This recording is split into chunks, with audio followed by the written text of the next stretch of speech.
The only way you can own it is through participation, the authorship. Right.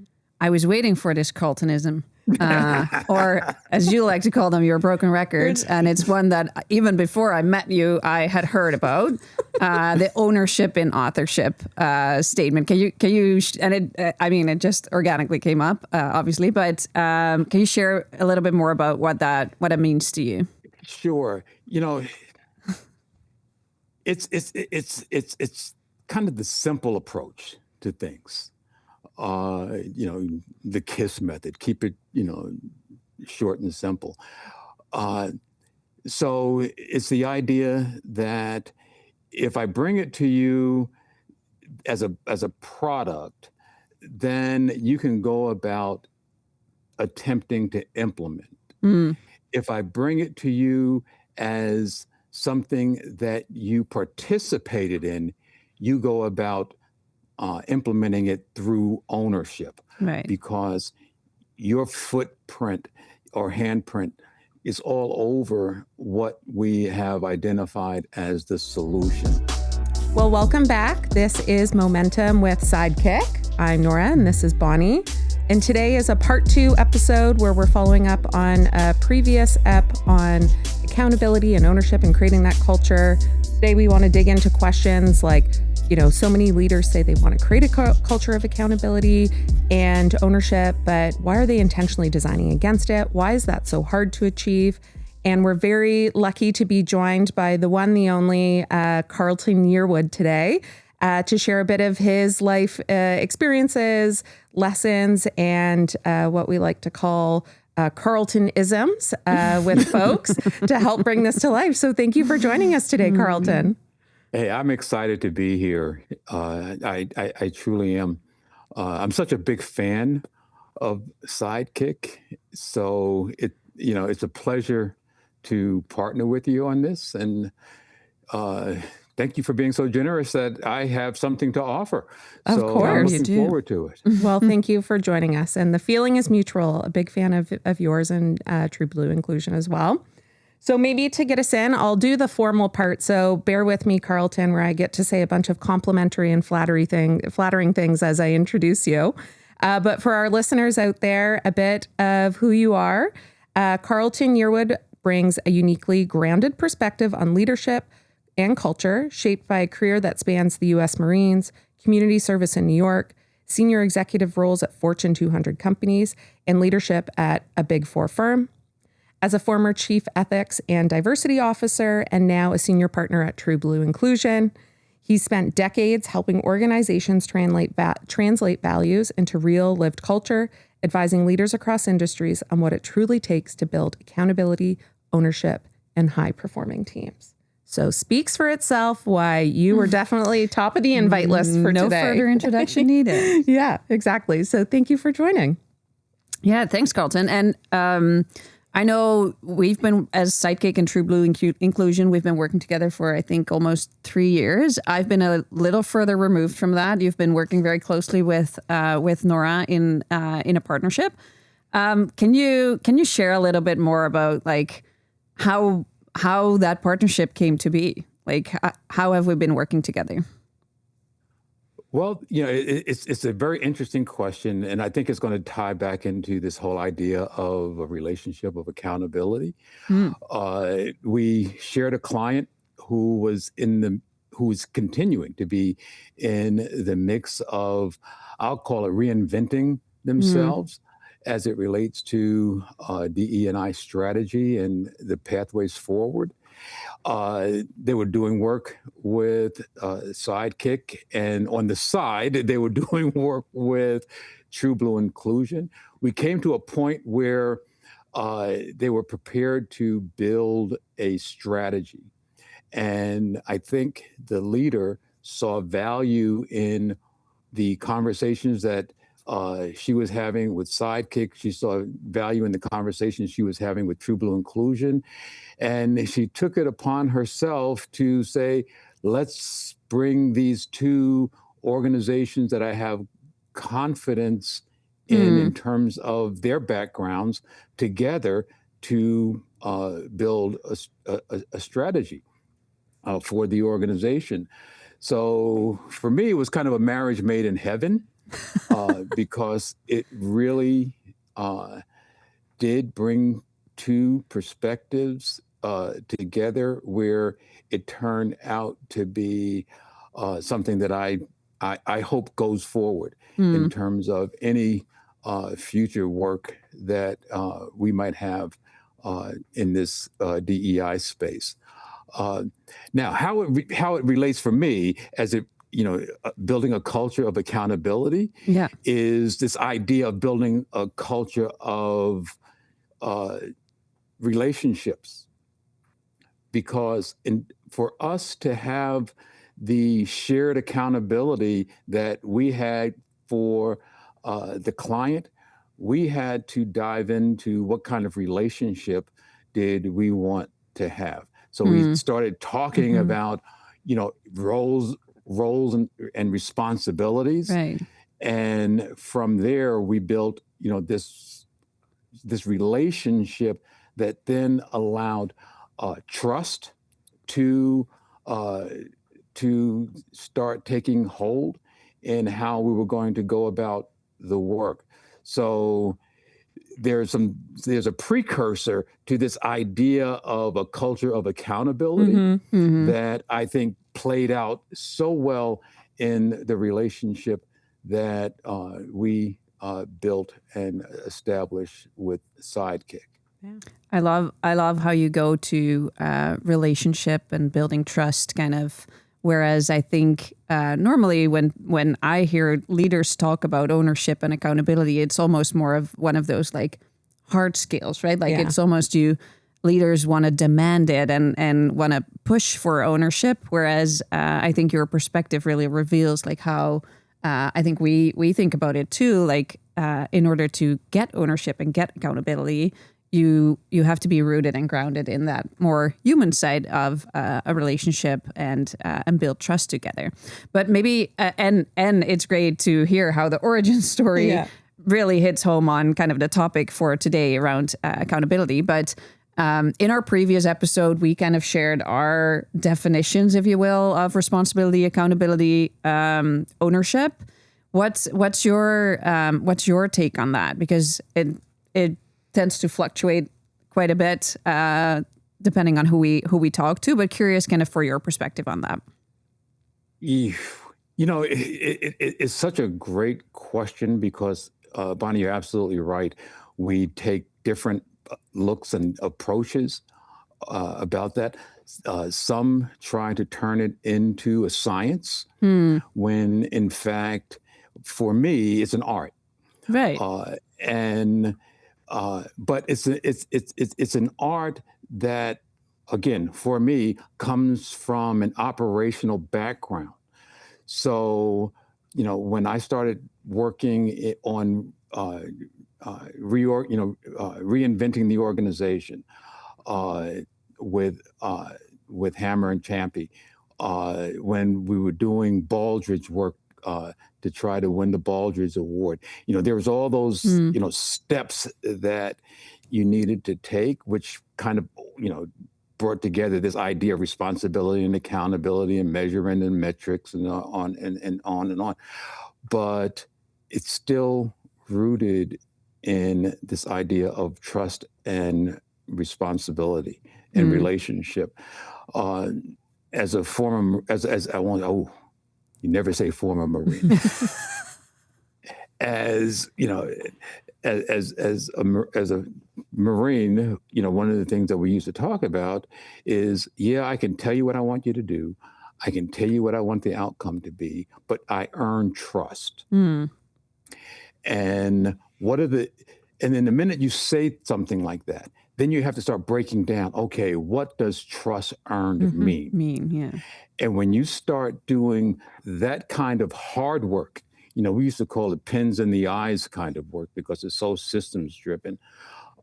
You can begin to, unfold for leaders Hmm. and for members of the workforce what it truly means to be in that kind of relationship.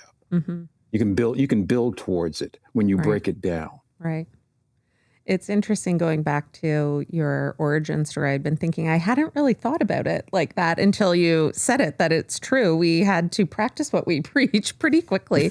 And the context we were walking into was very quick and a like high stakes situation, right? So to be working, two of us at Sidekick, two at True Blue, like very quickly, and having to sort through those accountability and ownership pieces.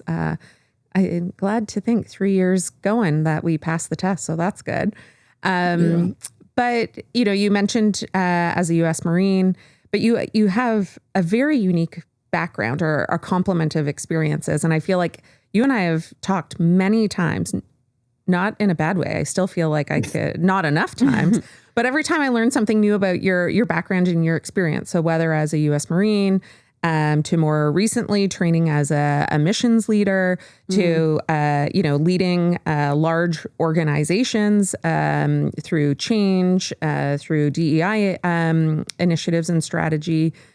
Across those, do you see accountability and ownership taking shape in different ways? Is it similar across those? Like when you look at those different experiences, does it look different? The approach is different. Say more. But when I reverse engineer it, and I think about, okay, where am I trying to go? What does success look like? And then I reverse engineer it. That's that systems approach that I talk about. I spend a lot of time thinking about the end and then engaging, if it's a client, engaging the client in the end conversation.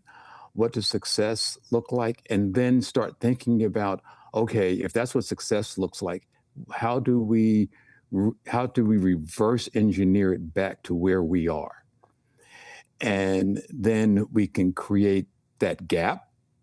And Nora, you and I talk about that gap all the time, and then start thinking about, okay, what are the things that we need to do to close that gap? Right. But I always start with the end in mind. Right. And then reverse engineer it. And fit it to the purpose or the context or the circumstances. Yeah. So when a leader starts talking about a culture of accountability, the pins in the eyes work, the roll up your sleeves, the water torture work, all of that kind of stuff is, okay, let's talk about what accountability looks like to you. Because accountability is a big word. So let's talk about what it looks like. Let's really break it down and as you and I have shared, Nora, let's be that 3-year-old. Why? And play that game for a while. The leader who shows the patience, in my view, the leader who shows the patience for wanting to do that is really the leader who wants to build a culture of accountability, because it does require patience. And the patience to do that being the patience to go through that experience of answering the 3-year-old's questions and gotcha. Yeah. Precisely. Yeah. Interesting. What are other things that you look for when you're either embedded in an organization or now as a consultant or a partner, when you're chatting with leaders? What are some other signals you look for of whether they are truly wanting a culture of accountability versus it's kind of that checklist exercise for them? What commitments are they, meaning them as individuals, willing to make? If they say, I want to build a culture of accountability, so I'm going to hire you to go off and bring back, without their involvement, without their time being spent in working through those things. So the first thing I look at is the investment in time that the person who's asking for this to take place, that they're willing to make themselves. Because when we're gone, it's up to them to carry on. Yeah. And if, this idea of learning If it's not there, if it's just a binder left on the bookshelf, we can do some wonderful work creating binders. But do you own what's in the binders? And the only way you can own it is through participation, the authorship. Right. I was waiting for this Carltonism, or as you like to call them, your broken records. And it's one that even before I met you, I had heard about, the ownership in authorship statement. Can you, and it just organically came up, obviously, but can you share a little bit more about what it means to you? Sure. It's kind of the simple approach to things. The KISS method, keep it, short and simple. So it's the idea that if I bring it to you as a product, then you can go about attempting to implement. If I bring it to you as something that you participated in, you go about implementing it through ownership, Right. because your footprint or handprint is all over what we have identified as the solution. So it's not consultant work, it's your work. Your work. We were merely there to tease out the solution that will work inside your organization and will work with your personality. So you own it in a way that's very, very different, in my view, from us hearing what you want to accomplish and then coming back with a prescription that you can follow that's going to get you there. Mm-hmm. Yeah.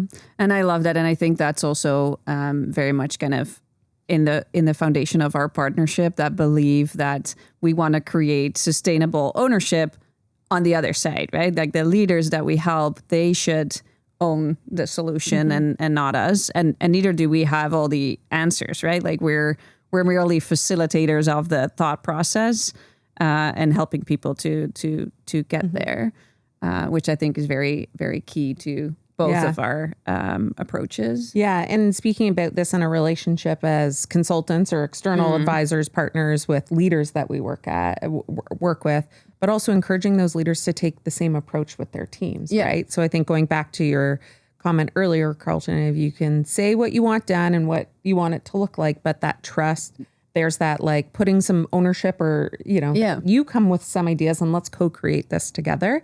But very often you can tell, again, around this participation signal, some folks hire consultants. I just want you to do the work and tell me what to do. You have that with team members too, who are like, look to their leader and say, just tell me what to do and I'll do it. Right. But so that means in my mind, they know they're responsible. They'll execute the work, as you said, but will they truly feel accountable or a sense of ownership, take it that extra mile, some pride in the work, think about it a bit differently? Probably not. And go ahead. Will they own the outcome? Yes. If I tell you what you want to do, what I want you to do, and I tell you how I want it done, then I don't have to own the outcome as the individual, because I followed your instructions. Yeah. And so that's whole idea of building a culture of accountability also includes building a culture of ownership. So in order for me to really be feeling that I'm being accountable or responsible, I have to somehow feel that I also own the outcome. Yeah. And how do you begin to engage people in that? When we were going through the steps to pursue the Baldrige Award, I'm going back many, many years. So you're going to hear some things that really will, if you start adding up, will really tell you how old I am. When we were going through the Baldrige Award, I had the opportunity to spend a week at the Ritz-Carlton. If you can imagine spending a week at the Ritz-Carlton, because they were a Baldrige Award winner, and that was part of the process that they had to agree to. One of the early things that they said And here's a broken record. But I stole this. You cannot empower incompetence. Now, Not empowered. what does that mean in terms of the actual playing out of asking people to do, to do the work? Are they engaged? Are they competent? Are they trained? So when you break that term down, when they broke it down at the Ritz-Carlton, it was painfully precise in terms of how they developed every person who came in contact with the customer. And their mantra at that time was, "We're ladies and gentlemen serving ladies and gentlemen." So what does that mean as a culture, being a lady and gentleman serving ladies and gentlemen? So that kind of stuff still stays with me. It's kind of like that favorite teacher that you had that told you something that, however, whatever grade that was and however long ago it was, it just stays with you. So as I go about doing work, as building partnerships and relationships, those are the kinds of things that are foundational for me. Right. And it's foundational in terms of the kind of relationship that I want to build with the client, and hopefully the kind of relationship, that will transfer to the kind of relationship that they want to build with their workforce. Right. Yeah. Yeah. And there's this theme of, it starts with the leader, is kind of this red thread, if you will, right? It starts with the leader. So if they're from a modeling, from a setting the tone, from the vulnerability, and you also kind of being able to demonstrate these yourself, and taking that patience. I really like that. The patience to participate, I think is such a huge component, but it starts with the leader. And yes, it starts with the leader, but going back to all the way at the beginning, like maybe not in the ways that people might think. Like it starts not with the leader in a way that they dictate or in an authoritative way. Like it starts with the leader showing up in a more vulnerable way and facilitating and creating space for others to own. And not just going back to earlier episodes on delegation, not just delegating a task, but delegating a responsibility. What I was thinking as you were talking, Carlton, is I'm going to be that annoying 3-year-old that you talked about. I have one at home, so I'm probably He's adorable, really good at this. We've been talking about accountability, ownership, and how it's important so that people own the outcome. If you then translate that to our business context, like why is that so important? Why are we talking about accountability and owning outcomes? How does it impact our success as a business? Because for me, one of the measurements for that is engagement. So when you start thinking about how people own the work and the outcomes for their work, then you go to your measurement tools. How engaged is that group? How engaged is that workforce? And I think that there's a direct correlation between the success of an organization and its engagement scores. Right. And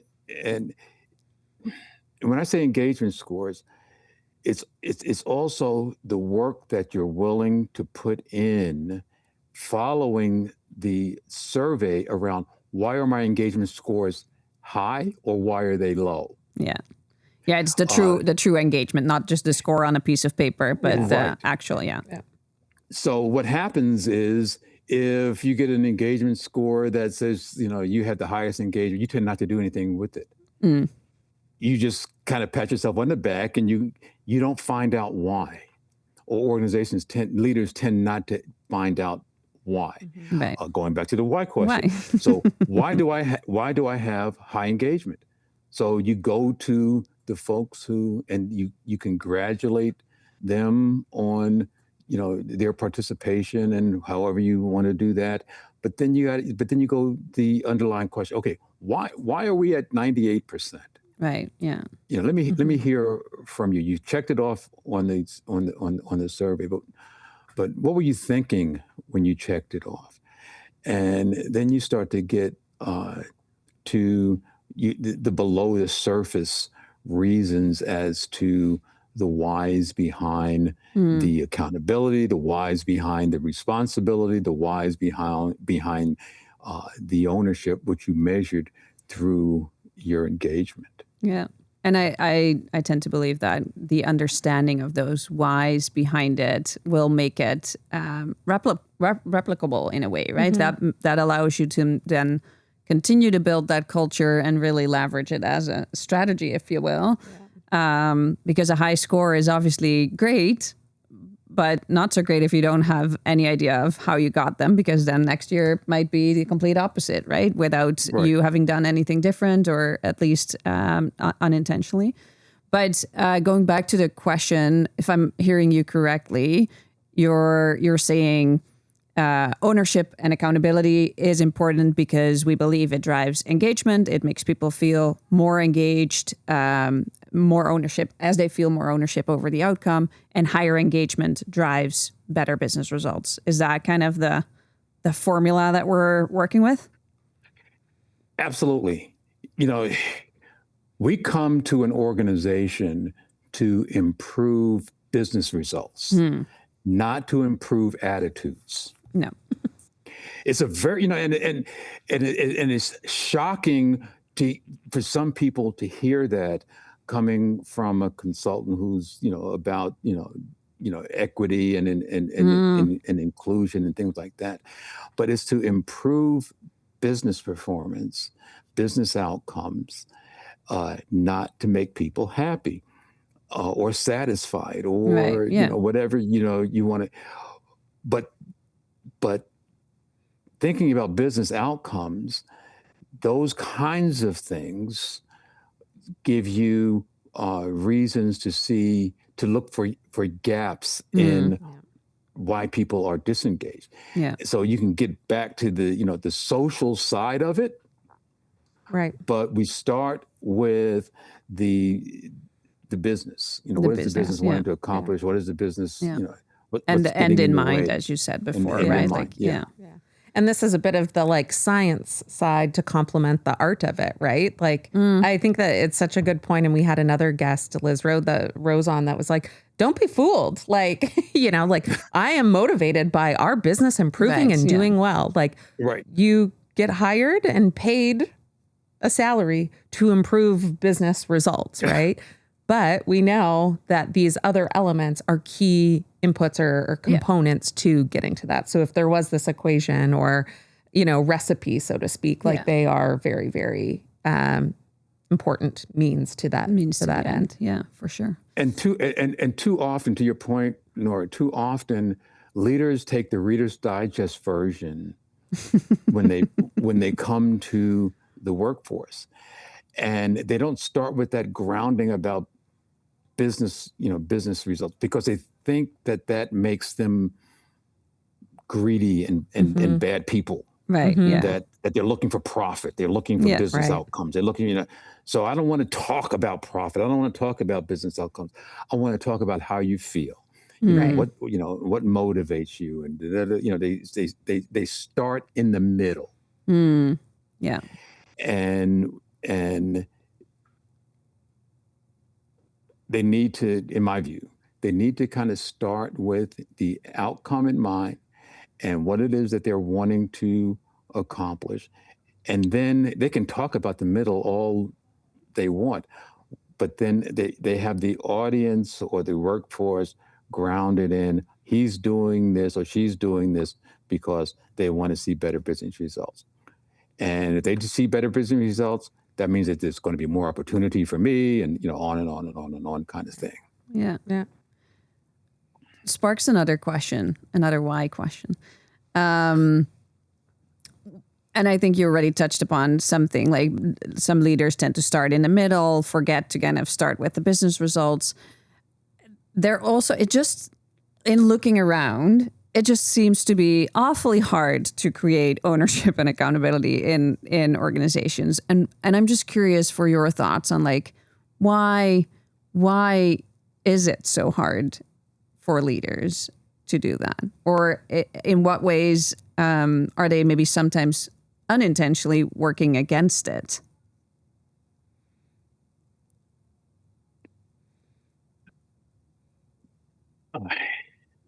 It goes back again to how much time are they willing to invest in their own development around this work that we're talking about.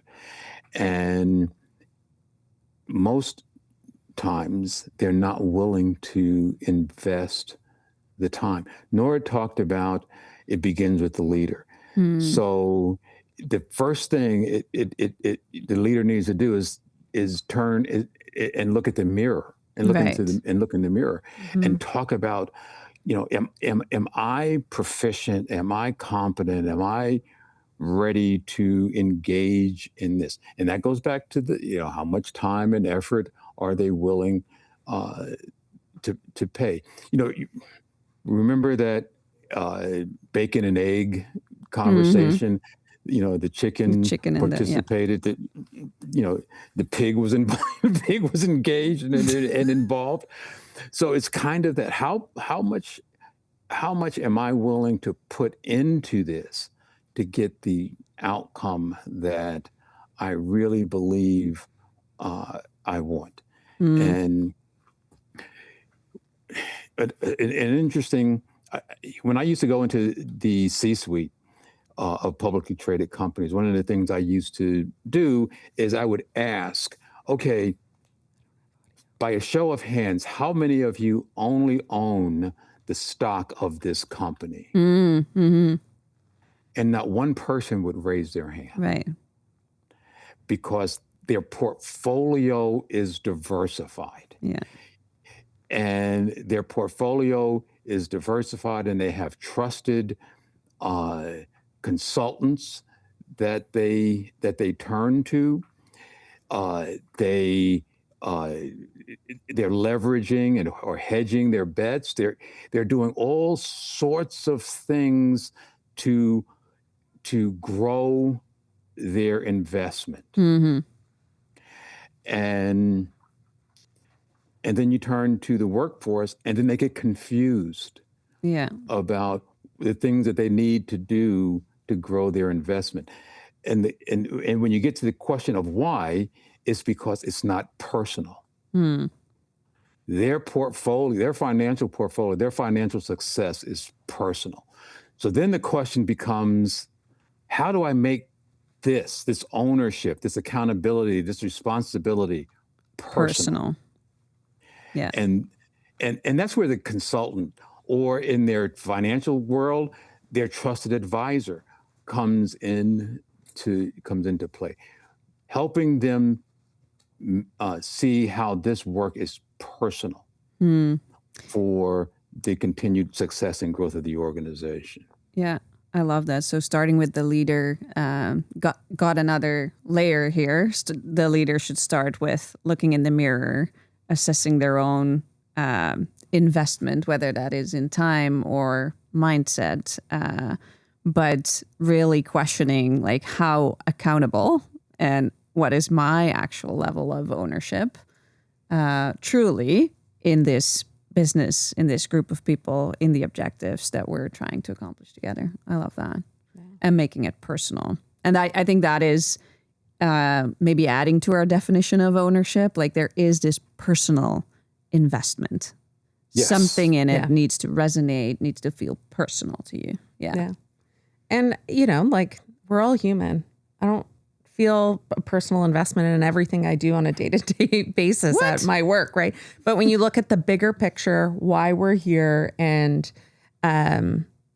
those pieces I feel personally invested in. But I mean, I procrastinate on some stuff, and I maybe don't own the outcome on some smaller things, but looking And at do those tend to be the things that you are less personally invested for in? sure. Yeah. For sure. So I don't want people to walk away and be like, oh, I need to have because I don't feel this personal commitment and ownership to every piece of my work, right? Yeah. Or little bits that happen in your day to day that we're all kind of like, oh, if I never had to do this again, this would probably feel nice. Right. Like, But the way it adds up in the bigger picture. Yeah. When you look at the bigger picture. And it's a great point, Nora. And that's how leaders who are successful at this understand how to leverage their trusted advisors. Right. Yeah. Because And they can't be personally, they can't feel personal about every aspect of what's going on. Right. And leverage members of your team, your leadership team, your peer groups, because just because I'm not personally invested in what somebody else might be, right? And that's why, it takes a village, right? Like the complement of everybody. One thing I always appreciate about you, Carlton, is you're an excellent storyteller, which I think people are starting to probably also appreciate throughout our conversation. But I'm wondering if you could offer a story by way of an example. You've worked in a lot of high stakes kind of situations, whether U.S. Marines to, Fortune 200 companies. Are there any stories or examples you shared where a strong sense of ownership and accountability truly made the difference between success and failure?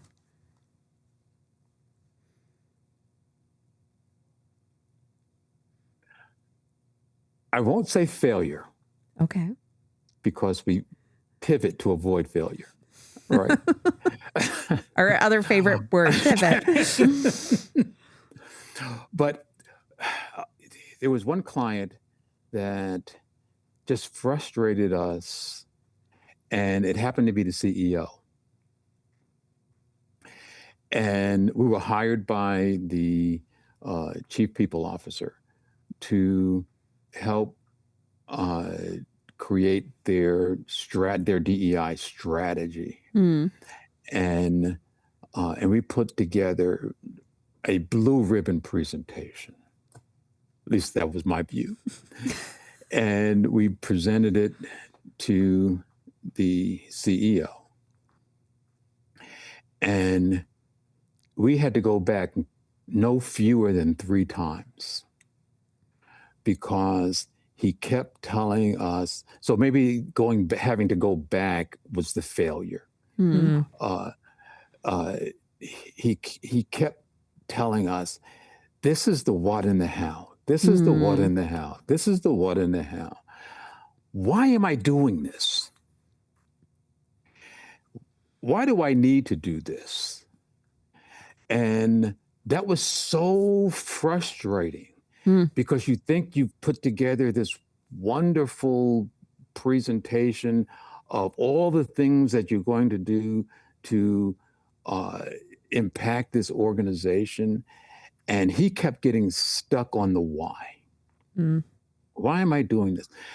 And in his view, the reason that the why was so important to him was in order for him to engage his direct reports, he had to have real clarity on why. And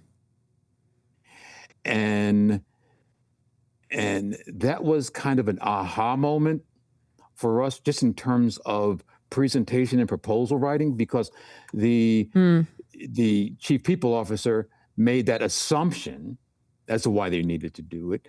So that presentation was blue ribbon, for her, but it was lacking for him.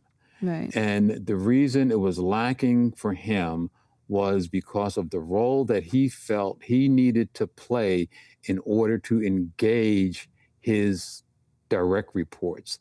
So in order for him to put this forward to the senior leadership team, he had to own the why.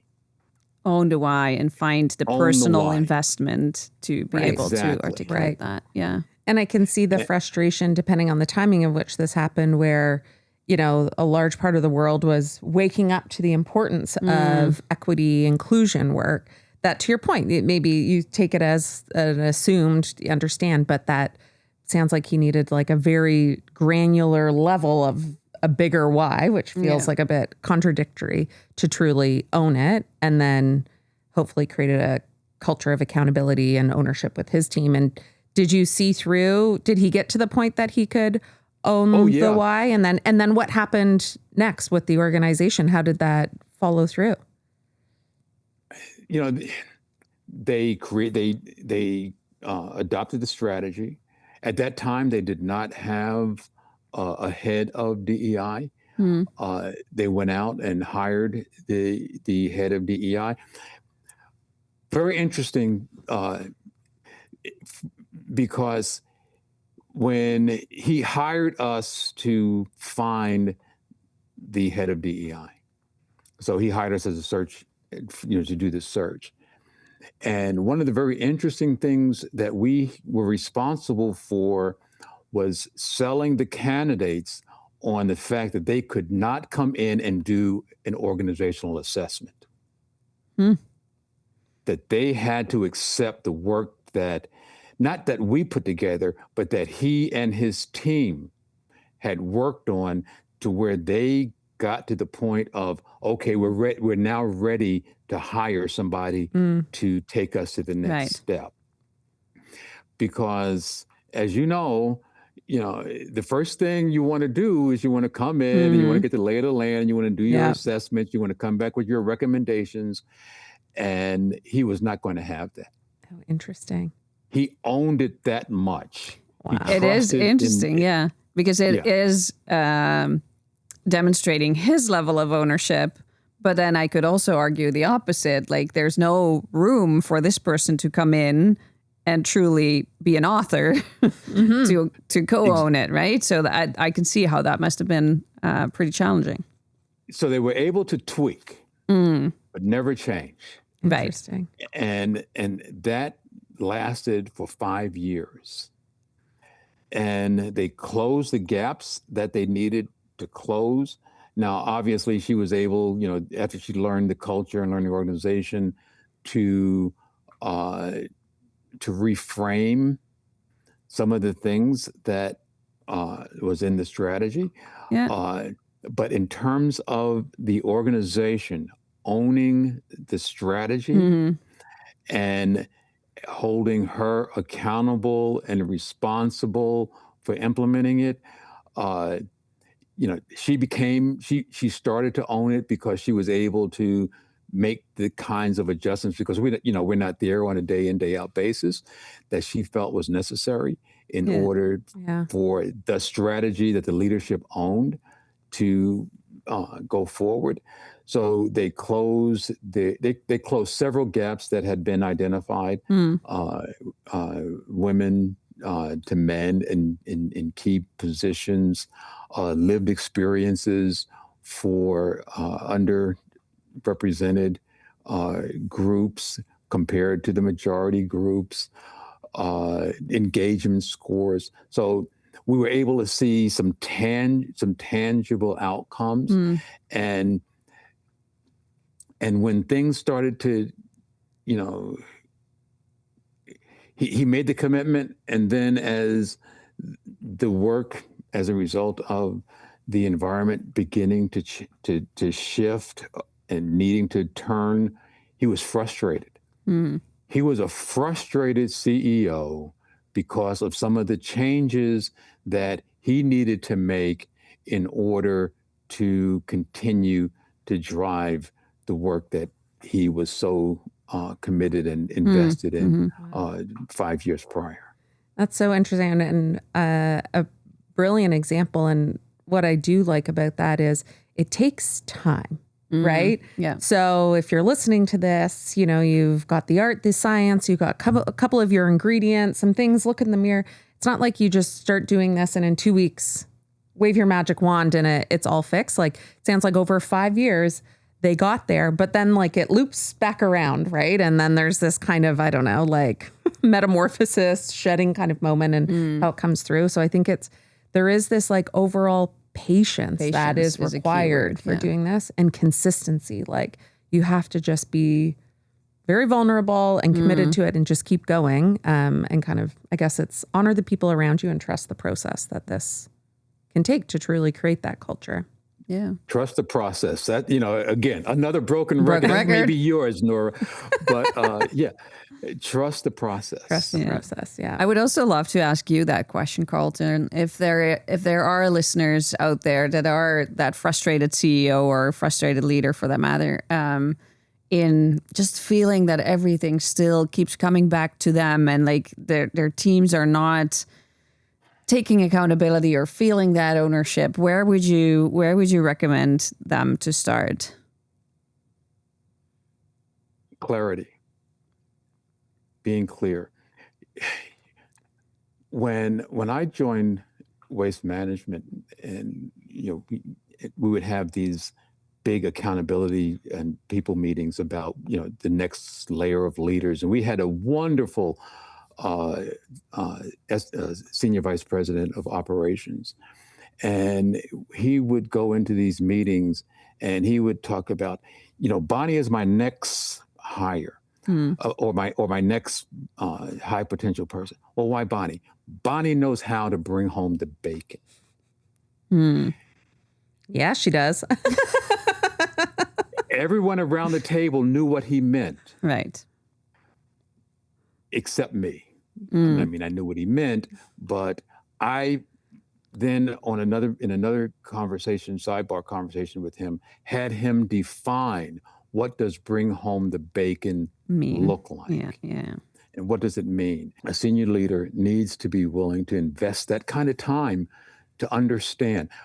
I was the ethics officer for an organization, and in addition to the diversity and inclusion leader.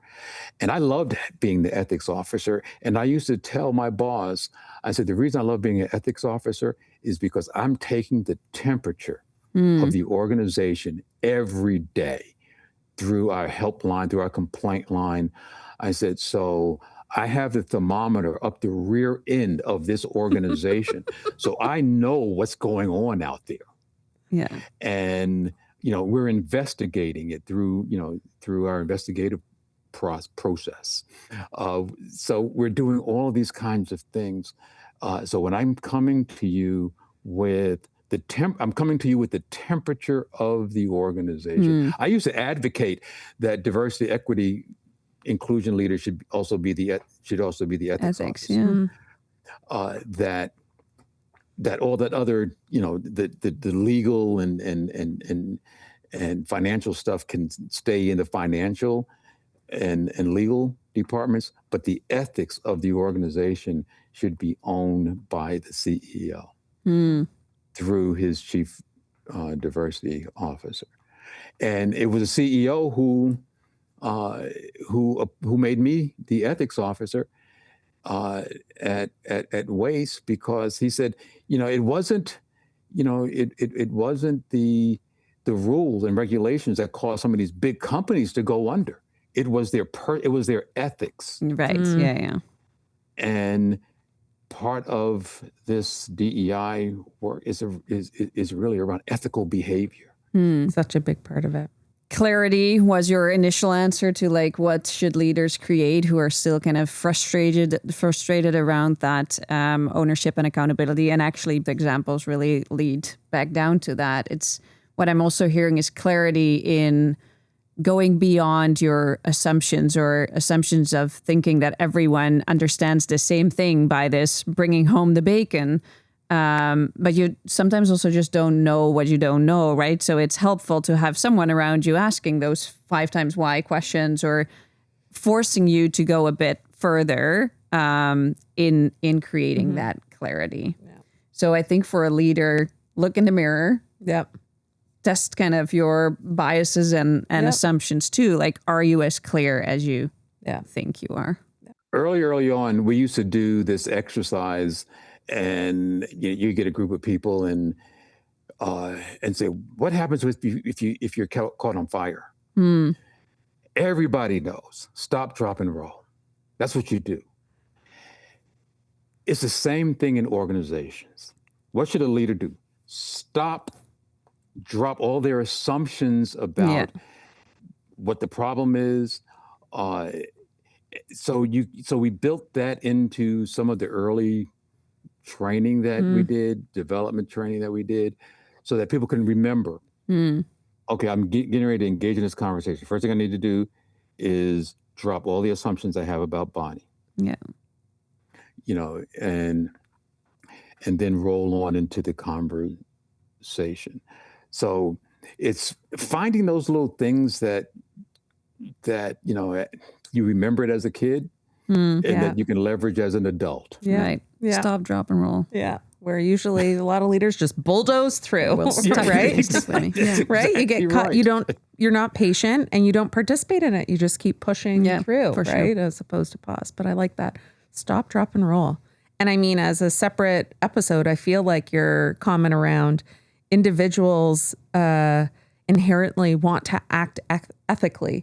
But why do we, when a bunch of individuals are together and in organizations or other contexts, start acting unethically? Like what happens there? But that is like a tangent for another day. Like We drop our ethics. Don't drop that. I know. I'm like, wow, I need to unpack that more. But I feel like that's for another day. But I feel like any other things or time to wrap I think it up? it is time to wrap up. We've indulged in Carlton's stories. I know. We could go on for hours, I think. But Yeah, we definitely could. But I think we've covered a lot of great pieces here. And maybe to recap some of the things that stood out to me of this, leadership sets the tone. So this look in the mirror, be self-aware and reflective of where are you at with accountability, responsibility, ownership. How are you modeling that? Where are you investing your time? How are you participating? Like that is a big piece. Then the second component around clarity in the why behind something, whether to own it yourself or to help your team, like that example you gave of that CEO, to help convict it and communicate and to build that with others, like that clarity of the why, of the business results, the business impact. Let's not shy away of why we're here. And even in charitable, not-for-profits, like that why of what is our true purpose of being here. And then starting to think about these little isms, these little routines, systems for yourself, totems, mindset, things to help make it stick, right? And I like this, like codify it, understand it so other people can model it for their teams, adopt it themselves so that this is a repeatable thing that scales beyond like 1, 2, 3 people. And then just even this last little bit around ethics, and it, to me, I started to think about like some organizations see or individuals will see like the responsibility accountability dynamic as like compliance. Like I have to do this to not get fired, like to not be insubordinate. But how do you shift it from that to this is part of my identity as an individual, like what I want to be known for here. Yeah. What we want to be known for as a department, as an organization. So those were some of my The personal investment. those pieces that stuck out. Anything else you'd add, Carlton? You said patience. I believe you said patience. Yep. On baby steps. Yeah. It's a process. Yeah. So it's not going to happen overnight. The one thing that we use, I used to say is that the leader has to be ready to assume the accountability or the responsibility that you want them to take on building a culture of responsibility, building a culture of account. They have to be ready. You can change the expectation of the workforce with a memo. You can tell them on Friday, come Monday, we're going to be an organization that's and too many organizations do that. We're going to be an organization that's accountable, that's responsible, that's fast moving, that's fast paced, and we're going to turn the ship around. And the leaders themselves are not prepared for how to go about doing that. So preparing the leaders for what you're wanting the organization to do by ensuring their clarity, their readiness, and their development is such a critical piece of the puzzle. Yeah. Yeah, that is huge. I think that's a great addition. Okay. Well, I think our last thing to do before we bid you farewell is at the end of each episode, we like to do a listener challenge. And I feel like we've covered a lot of different components today. So I'm going to make it as kind of simple as possible or straightforward as if you're a leader, at whatever capacity listening to this, we've talked a lot about tips and tricks, a lot of stories that might resonate with you. Pick one accountability ritual. So I encourage folks, pick one accountability ritual you want to practice for the next month and give it really like 4 weeks to trust the process, to see it breathe and come to life, give a chance for you to, embody it, for others to respond to it. But pick that one ritual, and it can't be a memo, expecting change to come through a memo, and it can't be a big speech, but something that starts to build this system or this culture. So pick one ritual and practice it for the next month and see what happens. Love that. I like that. Small step. Okay, great. Would love to thank you, Carlton, for being part of this conversation and sharing all of your wisdom and stories with both us and our listeners. And I would say to our listeners, as always, we would love to continue this conversation. So don't hesitate to look us up on LinkedIn, subscribe to our channels. And I'm sure Carlton is also open to continuing this conversation and hearing kind of what came up for all of you. So hook us up on LinkedIn, send us a message and let us know about your accountability journey and how you're creating momentum in your world. Thanks, Carlton. Good to see you. This has been fun. Thank you so much.